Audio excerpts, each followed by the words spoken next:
Hello and welcome to Free Advice Friday. My name is Keri Barnum. I'm here for New Shelves Books for Free Advice Friday, where we get together to talk about book marketing, publishing, and all the things having to do with being an author. You may join us live at newshelves.com/FAF, or you can always send in questions by email to info@newshelves.com, and we will answer them live. And you can catch the replay over on YouTube, which is simply youtube.com/newshelvesbooks. We've got some questions in today that were emailed. I'm just going to hop on and start answering those. Actually, the first one, and I love this. I love that we do a shout out for someone who did really great work. So someone's telling us here, just a shout out to the support at Bowker. They have been amazingly helpful. Which is great. I love that we are getting the support that we hope for over at Bowker. And Bowker, of course, is where those of us who live in the United States would purchase our ISBNs from. So confusing a little bit, but it's Bowker where we buy our ISBNs from in the US, but their website is myidentifiers.com. So I'm glad to hear that you've had some great success there.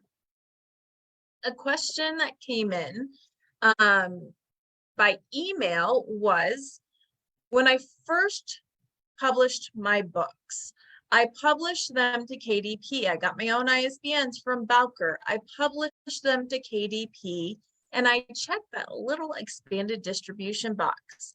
However, I realized that I don't want to do expanded distribution to get my book into Ingram. I want to go and upload my book directly to IngramSpark. So I unselected expanded distribution. However, when I go to IngramSpark, they are saying that I cannot use my ISBN because it's already in use. When I asked them for help, they said I needed to transfer the title from Amazon to IngramSpark. I don't want to do that because I want my book to stay up on Amazon.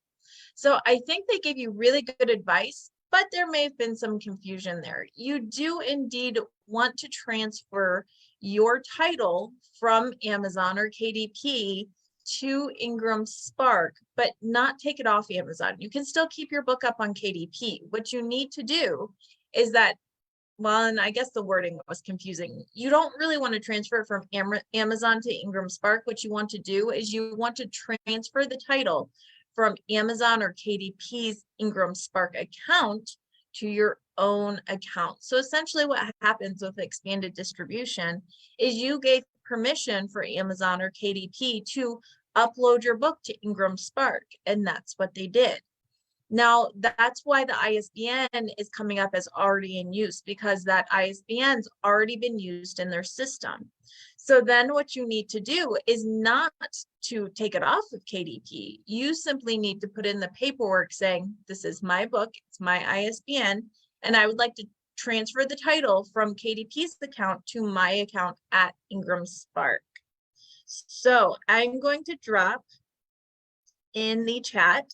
There's a form. It's super easy. It does take some time for them to do it. There's a form, the IngramSpark title transfer form, where they will transfer your book from KDP to your own account as long as you own the ISBN and you've stopped expanded distribution. So I linked that form. All you have to do is fill it out with your information. And then in 6 to 8 weeks, suddenly your title will pop up in your account dashboard at IngramSpark. It will be your title, your ISBN, all the files are uploaded. All you have to do is check everything, make sure everything, the keywords, the pricing, the discounts are what you want them to be. And then you just make the book go live for enabling distribution.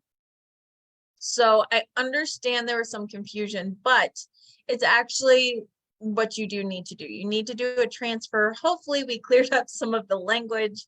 I think that's what we're getting in the comments, is that sometimes speaking the language, I know Chris is on the call, and I joke sometimes that I'm the interpreter between different entities and publishing, where I'm like, wait, no, they're right. This is what they mean, because everyone's got their own language, and sometimes it's not as clear to the everyday person or even someone who's been working in publishing what exactly they mean. So we've just got to interpret it, but they are correct. And hopefully that's an easy switch over for you and you'll be up and running soon. Let me see. Jennifer's asking, is there a standard copy of terms and conditions that resellers or distributors expect to see inside a product catalog? So Jennifer, not necessarily. If you're doing a product catalog, it depends on where you intend to use it. If you are trying to sell direct, yes, you would need to have some type of conditions or some way for them to get in contact with you. But in the most cases, when we're using a product catalog, what we're doing is we're giving the information for booksellers or libraries to order directly from the wholesaler, and the wholesaler already takes care of that. So all you need to include is titles are available at Ingram, Baker and Taylor, and Overdrive at a full trade discount with returnable, something like that. So you want to tell them the discount. So maybe that's 20%, maybe it's full trade, which is 40%, but you want to tell them the discount that's offered. If you have a big catalog and there are different discounts, then you want to leave that part out. And then if it's returnable, again, you want to have returnable if that's your standard, but if you have differences, then you either want to note that by each book or leave it out and kind of just let them know where it's available from. But so that's kind of what you want to do. Now, if you are trying to sell direct, if you're trying to sell direct to a retailer or something like that, you would need to give them more information. Our company offers all book clubs a 40% discount if you order direct by emailing contactus@contactus.com.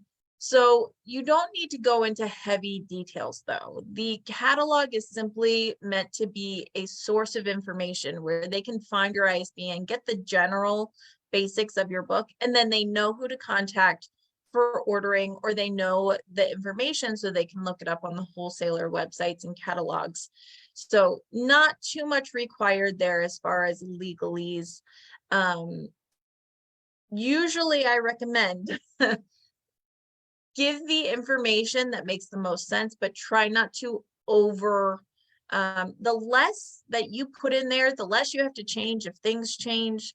So you want to make sure that you hit the big points. Where's your book available from wholesale? Are you offering a direct discount? If again, the catalog's all the same, what's your overall discount? What's your returnability? And then always we want contact information, but it's a lot simpler than you may think for that one. So we got that ISBN question. All right, someone is asking about book clubs. So there is a big book club thing called in the US, Together We Read Library Book Club. And they do a library book club pick, and they push it out to like a bunch of libraries. And yes, it's absolutely a thing. I've heard of it. You do have to submit for it. So there are a lot of big book club picks that you can submit for, or in some cases you can pay to be promoted to. So one of them, Shelf Awareness has one, Book Riot has a big book club pick. Libraries have one that you can kind of submit to. So there are a bunch. I will say that indies aren't picked often unless they've been getting some type of really big promotion, PR, something like that, but you can submit to some of them. And then many book club places do have ways to advertise with them everywhere. I mean, Library Journal has advertising, which libraries have a lot of book clubs. Publishers Weekly has advertising, and bookstores have a lot of book clubs. You can also, again, Shelf Awareness, Book Riot, and there's a couple other big book clubs that you can advertise with. Those will range anywhere, sometimes hundreds of dollars, but usually you're looking at thousands of dollars to promote through those channels. And I get it, that may be out of range for you, but you can always pitch your own books yourself for book clubs, and you can start locally. You can go out to libraries and pitch yourself for book clubs. Making sure that you have a reader discussion guide handy is going to be very helpful for book clubs. Having something available where they can request to have a Q&A, like a Zoom, or have you there in person, can be really helpful. Having different things that they can do. So depending on what your book is it a children's book? If so, do you have printables that the book club or the library can use as a fun project with the book? If you have a nonfiction book, do you have kind of discussion guides, or do you have certain topics or workshops that could be part of a book club? If you have a fiction title, what can you offer? Usually that's yourself in speaking to book clubs. And a lot of times book clubs are not paying for this. This is just something that you do to connect with readers.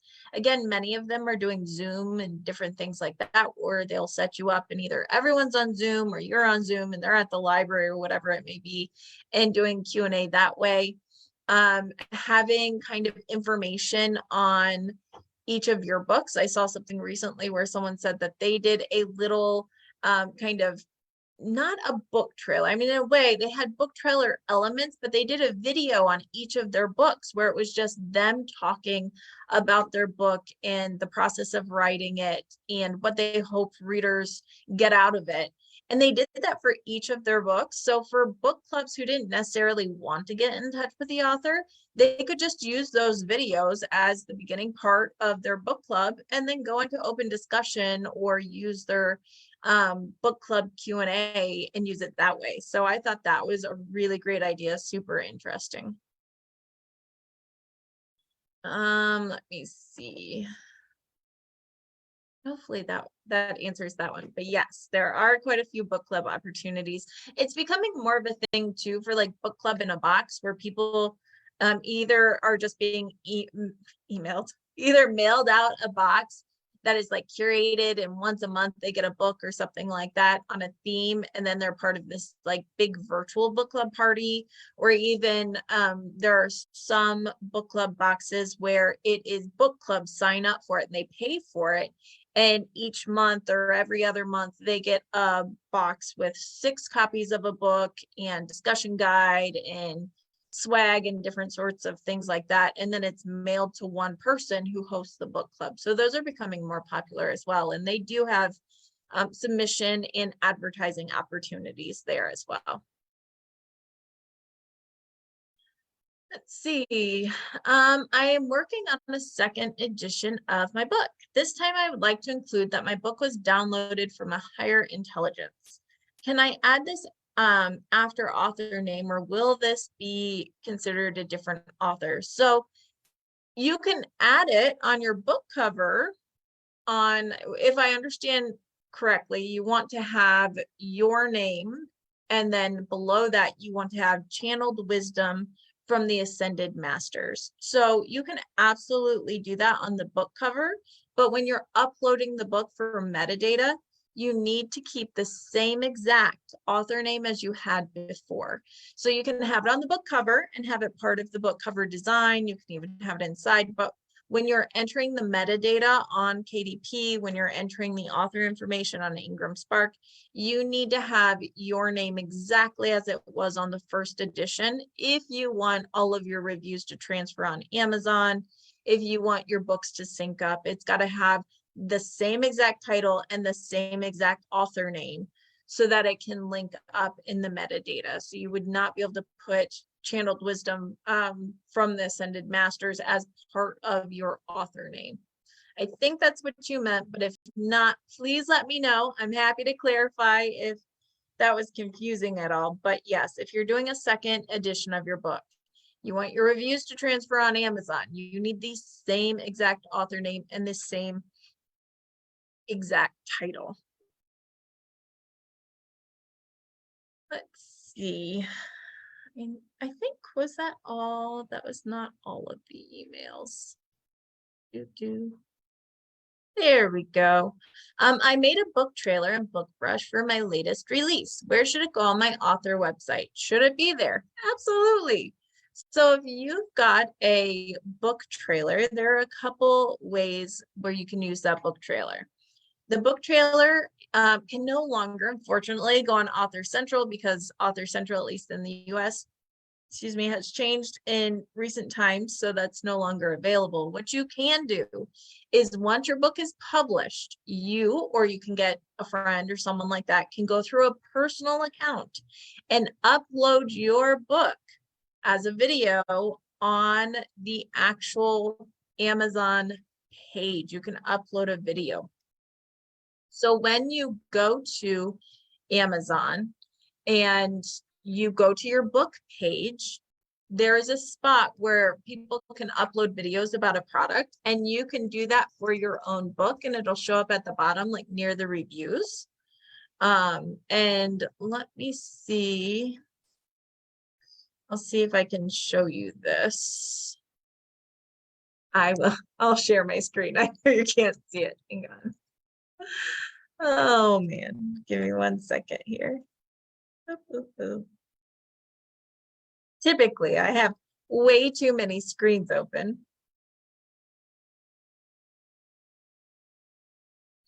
Okay. Here we go. Okay, so you can see here we're on The Dawning by Richard Weiss. And if we scroll down here, you can see he's got his A+ content up that came from, we have an A+ content video on YouTube, and there are also free templates for A+ content. So he's got that optimized. He's got his editorial reviews going on, which is fantastic. You can access and update those in Author Central. And then we can see here where it says videos for this product. And you can see that Richard has actually, see if I can turn it, if I can do that. He's uploaded his book trailer right here. So the way that you do this to get it to show up on your page, since we are not, if you're going through KDP and you don't have a big author account, you can't put it on the main part of the page, but you can upload it. And you'll notice I'm not in Richard's account right now, totally something different, but you will notice there's this video here where it says upload your video. So I can upload a video about the product. This is how people do video reviews and things like that. So you will notice that it wants me to sign in. So the idea is that it immediately wants me to sign in. It needs to verify that I have an account. This is why sometimes having a friend do it for you, you can do it from your personal account. This is not from your author dashboard. This is from the page. Upload your video. There are certain specifics that it has to be within. It has to be a certain speed and so on and so forth. But you can upload your video and then it shows up down here. So that's one place that you can add your video on Author Central.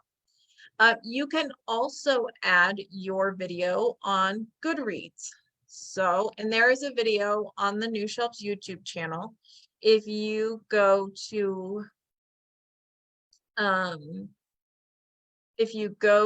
YouTube and you go to New Shelves Books, there's a Goodreads video. Just type Goodreads and it'll pop right up. Let's do,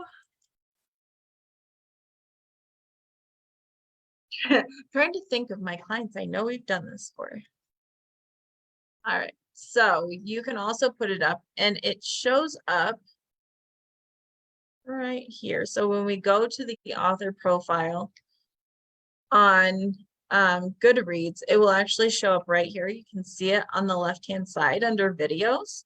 So when you first post it, it posts in your like news feed, which is nice. It can be shared over to Facebook and it pops up right here on the left. But what's really nice about videos and using your trailer on Goodreads specifically is it is one of the only places on Goodreads that you can have an active hyperlink.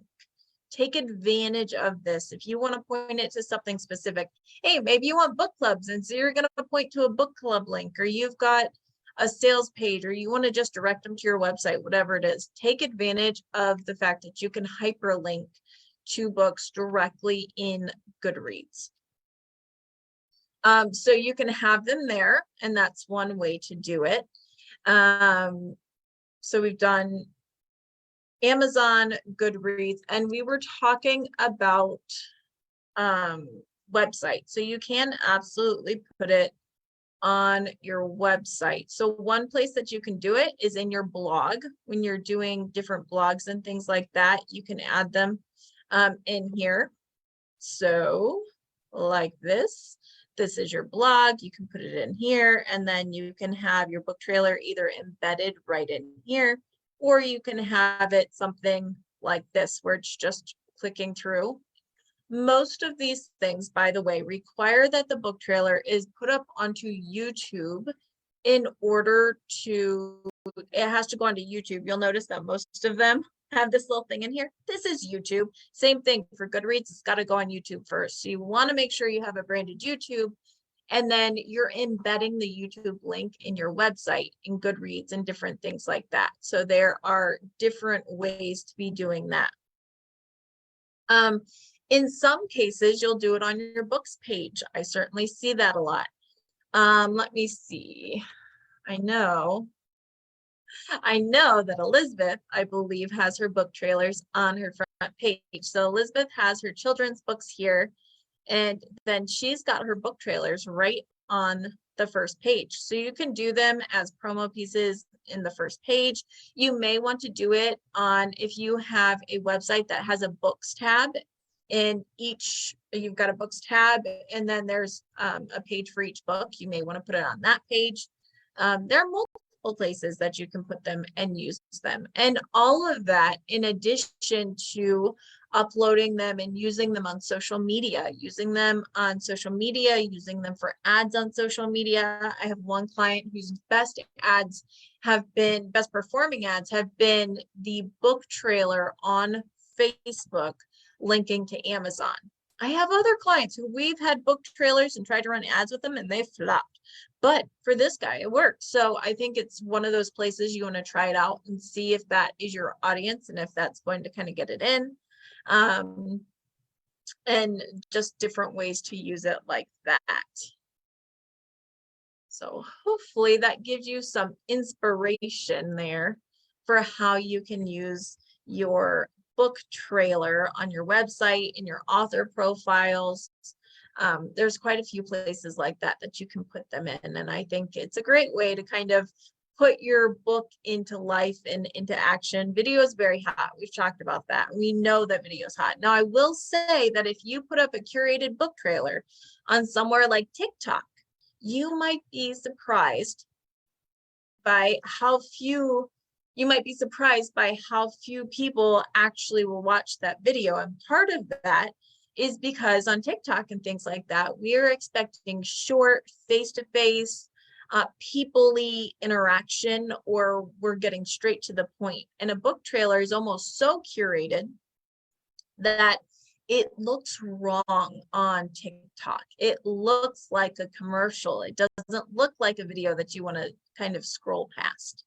So you may see that in some cases when you're trying to use a curated video on some platforms, it doesn't actually perform well. What performs better is when you've been running around all day, your hair's in a mess, and you pick up your phone and you talk into it like this, and you're going, why did that outperform? Well, because people are looking for that realness on TikTok. And even though a lot of it is curated and different things like that, people are looking for more of that informality, which makes sense. When we look at the age of people who are typically on TikTok, it's 15 to 35 is the biggest range that we see on TikTok. And it's a more informal atmosphere in that generation and that age. And so while we may think that we have to have perfectly curated content, that actually doesn't perform as well in some of those areas. But your book trailer is a wonderful asset in the areas that we just talked about. So, and yes, BookBrush makes book trailers. You can make book trailers directly in Canva now. They have like templates that you can use. It's pretty easy. I know Felice is on the call and she's done that. I've done a couple on Canva as well. You can, most computers have editing software that allows you to do videos. You can get stock photos, or you can get different things like that you can use. And then also, if you want a book trailer, you can find someone on Fiverr to do them. They range anywhere. Some will list as low as like $20 and some of them $200. a lot depends on what you're expecting them to do. If you are doing if you're buying a $20 trailer, you're probably getting someone who's just gone onto Canva and is doing it that way. If you're paying more than you would expect, kind of custom video footage and different things like that. But you can find people there. Just know that when you are going to a person and asking for a video trailer, they're either going to give you exactly what their sample video was. Whatever template they have, they're just dropping your book and your text into it, and it's going to be exactly the same. If you want anything custom, you are really going to have to spell that out. When I do custom book trailers, I actually come up with a, like a, what's the word I'm looking for? I actually come up with a script where I say, slide 1, this video or this image with these words, this here, and then I say, this is the overall what I want. These are the words I want. Here's the video or the photos I want. And here is the music I would like. And then, within creative liberties, please, do what you think is best. And I'm excited to see what you're looking for or what you come up with. Just know that when you do that, it takes more work and you have to actively know and manage that, or else you're going to get something that is just more, not bad, it'll be good, but you'll get something that's just more templated because that's mostly what they're doing. So be aware of that if you do go to hire someone on Fiverr or something like that, about what you're getting and what you want. For some things, for my nonfiction books especially, I want the template. I want the book that shows up. It's got some reviews on there. It flips around. It's got the branding. That's what I want. But for fiction, you typically want to set the scene in the world a little bit more. So just keep that in mind, and also length in mind. Most book trailers are going to be between 30 and 90 seconds. If you've gone past 2 minutes, you're probably going too long for a book trailer. So all things to keep in mind, because you didn't have enough to worry about with, writing books and publishing and marketing them, then we're going to ask you to go write a video script as well. So just things to think about though. All right, Spanish translations. Do I just upload to KDP in typical manner? Yes, you would just upload. There is a spot where it talks about the language, so you'd want to do that. The thing that you have to consider if you're doing a Spanish translation, the thing that you want to consider is your page going to be in English? Are you going to have a Spanish translation all in English? Are you going to do something different there? Are you going to maybe have it in English and then Spanish? So you have to kind of figure out and decide what you would like to do as far as your branding, and you want to be consistent. But as far as uploading, yep, it's pretty much the same. As far as the Spanish market, I will say it's growing intensely. The biggest growing market is actually inspirational books is what they're calling it, both fiction and nonfiction. Not necessarily religious or Christian, but inspirational. So inspirational nonfiction, memoirs, stories of resilience are really growing quickly. There are religious books and Christian fiction, that kind of thing is quickly growing. But overall, the Spanish market is seeing a lot of growth as we see a lot of bilingual, and we're seeing Americans, we're seeing English speakers who are kind of realizing that we don't have to just stick to English, that we have fans and readers in different countries who have different native languages, and they appreciate when there's a translation. So we'll see that. I just learned, or I heard from a client this week, it's been a really long week. I have heard that one of the quickest translations or most sought after translations in romance is German, which I would not have thought about. I think that's kind of funny. Mysteries and thrillers are often translated into German and do very well in German, but I had never really thought about or looked into romance being translated into German as kind of a hot topic or kind of what's trending. So I thought that was very interesting. But we're seeing more and more bilingual books. If you are a children's book author, bilingual is huge, as we're seeing an upsurge in immersion schools, in schools actually bringing languages in at a younger age. We're seeing a lot of bilingual books in the younger age and school age. So not just board books, although board books as well, but middle grade and things like that, working in different languages throughout the book, and kind of having a glossary and making it educational that way is becoming more popular and is kind of becoming more of a sales thing that we're seeing. So I always like to keep my eye on that. Of course, I think too, we're seeing a lot of our book fairs are coming back, like the Frankfurt Book Fair and the London Book Fair. A lot of our book fairs where a lot of international rights are sold and translation rights are sold. And so since those are coming back in full force, I think we're going to see a lot more translations kind of creeping up. I do think, and I was reading an article in Publishers Weekly. Actually, I thought it was a great article because I've been saying some of this for a while, but in Publishers Weekly, there was an article where one of the head people that kind of track sales and things over at NPD Bookscan, so Nielsen, was talking about how what we're seeing right now is that as far as publishers and translations and things, they're really focusing on what they know will sell. The people that have been selling, they're promoting even more. We are seeing a shift as people buy books differently, as they're buying them more online, and as they are being more influenced by social media, and as indies are able to shift the market more quickly. We're seeing a lot of changes happening, and that is in part impacting translations rights. It's impacting what is stocked in stores. We've seen a lot of book talk tables. We are also seeing a shift of readership and sales and who's being promoted by publishers and who's not. I've personally seen where the front runners in publishing, those big names, the #1 bestsellers, they're getting more and more marketing attention, while the average author is seeing less and less marketing or expected to do it on their own. They kind of are having to earn the marketing, or they're having to earn the right. Well, it's not a right. They're having to earn their publisher's attention in marketing, the marketing dollars.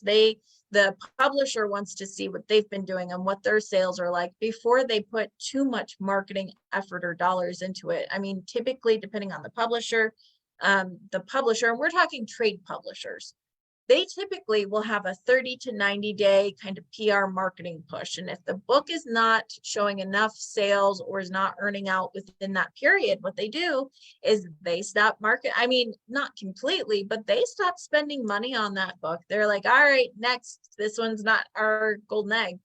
And so we're seeing that more and more, which means that authors, even if they are traditionally published, because in the past, that's kind of been the draw of traditional publishing, is that the clout of traditional publishing, but also the fact that in traditional publishing, it was kind of expected that you would have much better distribution and that you would have a marketing team. But what we're seeing more and more, and opposed to an indie or a small press where you were doing a lot more of the work yourself. But as I said, we're seeing more and more where authors are expected to promote themselves, even with big presses. I'm talking Penguin, Macmillan, HarperCollins.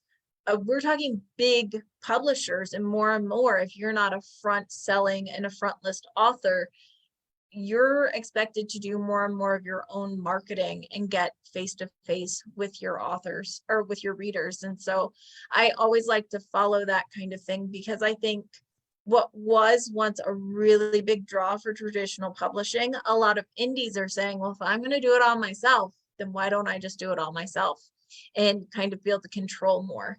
And so I think we're seeing that play out in the marketplace. I also think that there were huge book sales, right? Huge book sale growth in 2020 and 2021. There was a fall from 2021 to 2022. There was a slight book sales decline.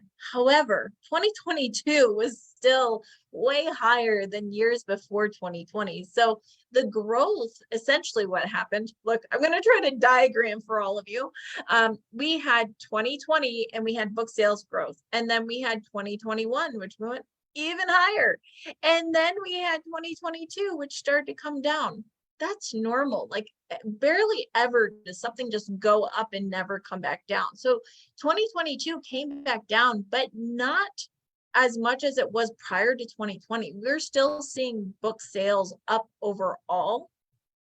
And I think we'll continue to see that. I think that some of what happened in 2020 is going to have staying power in the sense that people who were turning to electronics or social media instead of books have kind of started to find books on social media, and they're being driven by them and to read them. And I think that's our younger generation. So we're starting to see, like, I would say 15 to 25, 26-year-olds are becoming a really important book market. And also our 35 to like 50, the people who are kind of those of us who were in, when the internet started and social media started, that's also kind of an important market and it's growing. But really, it's that 15 to 26. It's like, oh, there are books and I can read them and I can find them and they can be exciting. And that's why Book Talk is really taking off and trending. And that is part of what we're going to see in the next couple of years as book sales evolve. I think there's going to be paying more attention to the reader, not the publisher pushing what they want to sell, but that the reader is going to push what the market delivers rather than the other way around, which should be very interesting. And again, I think that's why indies in some cases are doing very well. You go through a publisher, number one, you have to write the book, then you have to get an agent. And then once you get an agent, your agent has to shop it. And then once the agent shops the book and it goes to the publisher and they say yes, you've still got a year, 2 years probably before the book comes out. That is a lot of advanced planning. You have to kind of play the market and kind of know the market way in advance. Indies, some of them, I'm in a lot of indie groups and some of these people are like, yeah, I wrote a book last week. And I'm like, you finished it last week? No, I wrote it last week. Oh, okay, good job. And so they are able to write very quickly. And even if they don't write as quickly, if they write in 6 months, they're still able to go from 6 months writing that book and having it out, in some cases in a month, 2 months, 3 months. So they're able to affect the market and respond to the market much more quickly. And as indie publishing grows, as popularity grows, and as acceptance grows, that is absolutely affecting the market. And it already is affecting trade publishing, and kind of used to be a publisher put out what a publisher put out and you read it or you didn't. And certainly there are things that would determine what books they kept around, what genres they bought more of, but they controlled a lot of that. Whereas now, it's like, as a parent, I don't ask my kids if they want vegetables. I say, would you like green beans or broccoli? And that's what publishers were doing. And now with indies out there, there's this whole array, and readers are like kids in a candy shop, and they're dictating and controlling more. And indies are pivoting and giving readers what they want, which means publishers are going to have to do that more and more. So I think it's just very interesting. Bob, is it any wonder writers drink? No, it's not. Well, anyway, so all of that to say, I just think it's fascinating to see all the things that are happening in the booksellers market. And these are the things in book marketing we have to pay attention to. We have to know where readers are coming from. What age group does your book really target, and where are they going to be at, and what matters to them? And are you an indie? Are you with a traditional press? That changes in some ways how you market a book. Like, these things all go into the overall branding and platform and marketing of a book. So there are things that I know a lot of a lot of writers just this week. I had someone go, I just wanted to write. And I was like, that's cool. But if you want to be published, you've got to do more than write. You've got to know the market. You've got to do the research, and you've got to put in the time for marketing. And I know it's not always fun. I know it's frustrating for a lot of authors, but it's becoming part of the job. Is when you become an author, you are becoming a marketer. You have to be, or else your books won't sell. If you're traditional or indie, you've got to become a marketer. It's a bit like a business. If you treat it like a hobby, it's going to pay you like a hobby. If you want it to pay you like a business, you've got to treat it like a business.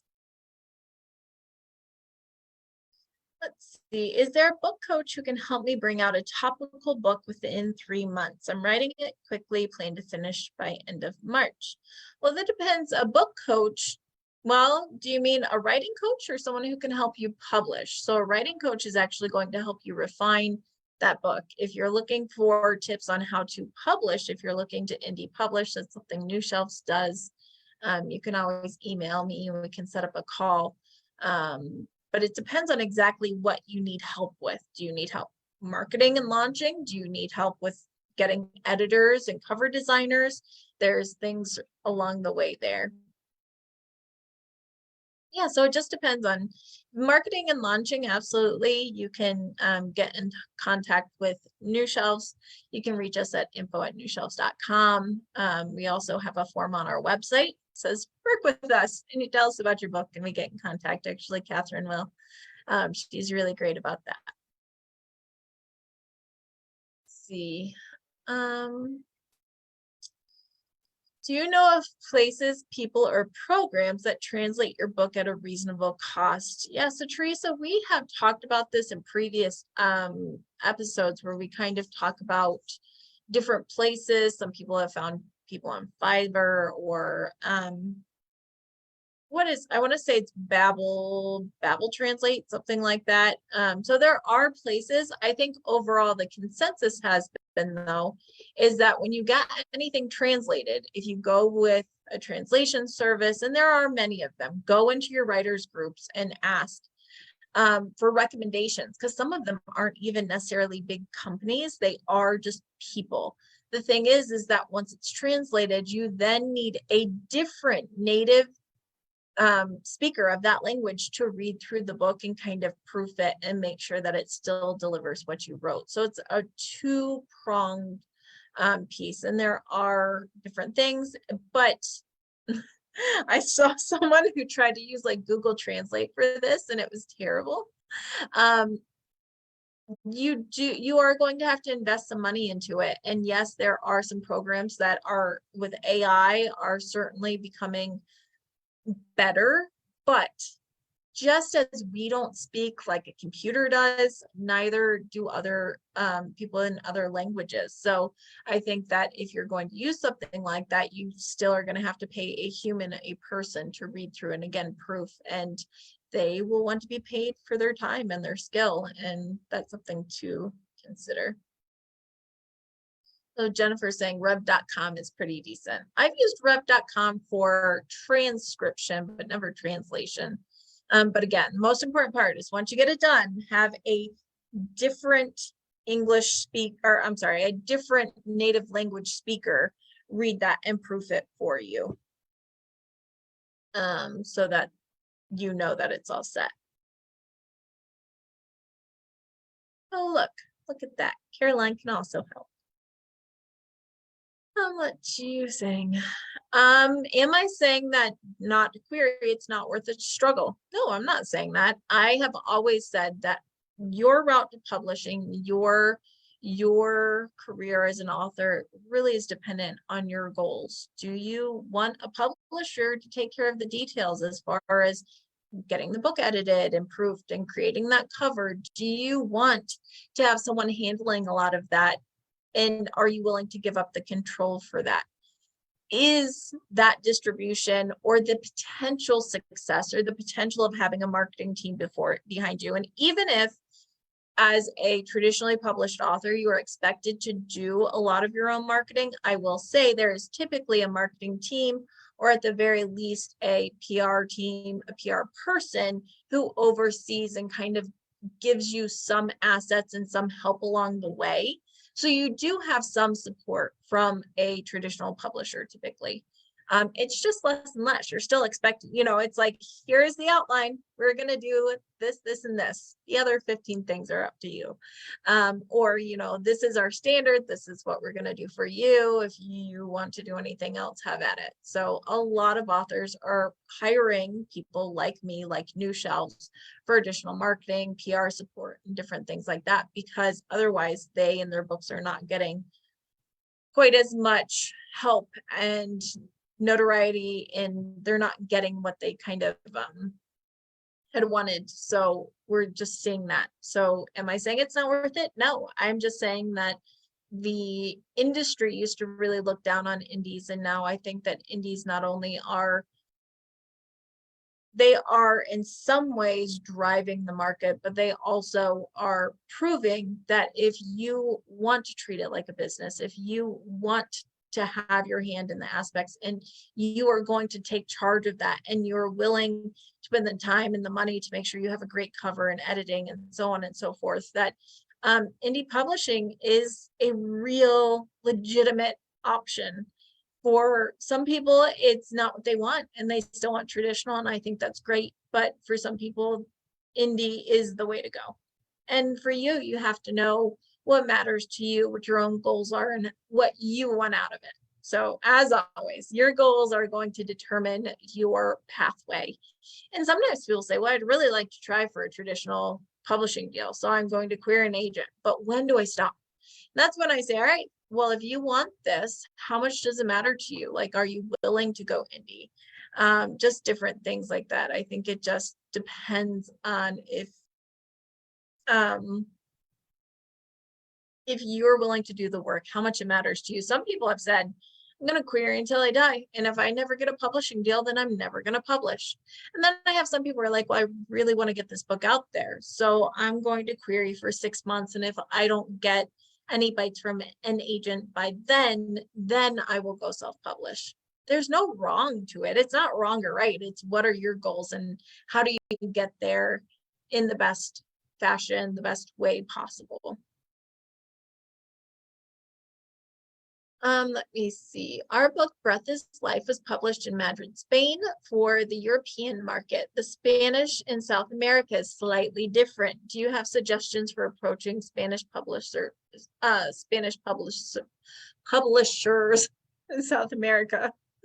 Yeah, I mean, I think you just go look them up. Go look up Spanish publishers in South America, and you can pitch them. Typically, that's something an agent would do. So that's something to consider as well if you have an agent, but otherwise you can just go direct to publishers and tell them that you'd like to talk about translation rights and pitch them. I think Google is our friend. Always, you can't find everything there, and it helps to have contacts for sure, but sometimes we underestimate the power of Googling someone and reaching out and be like, hey, I want to work together, or, what are our options? Or as I have put in the actual subject line two colleagues now who I'm great friends with, literally, let's be friends, because I was like, hey, I want to pick your brain, but also let's be friends because you look awesome. And so maybe not that informal all the time, but I think we underestimate the value of just reaching out. What's the worst they can do? Ignore you? I could ignore it all the time. It's fine. No one's going to be mad because you asked or you reached out. They may not respond. They may tell you no, but that's okay. Like that's okay. Let it roll off your back, and that wasn't meant to be. And sometimes though, you end up with really great relationships. You end up with partners that you can work with and all sorts of things. So when in doubt, just reach out. Look, I rhymed. And on that high note, I think we've gotten through our questions for today. Again, next week, we'll be back with Hannah Jacobson, the founder of Book Award Pro, to answer all of your questions about how a book award can help you sell more books, how it can help market your book, how it can just feel really good and give you validation. We've got the complete scoop on book awards with Hannah. So be sure to join us next week live. If you have questions, you can't be here, just email them in info@newshelves.com and we will get those answered then. And yes, gold award stickers, all sorts of awards out there now, really fun. And it's fun when you win one, it's validating. And so we'll be on talking about that next week. Please join us live. Until then, have a great weekend and we'll talk to you next week. Bye, everybody.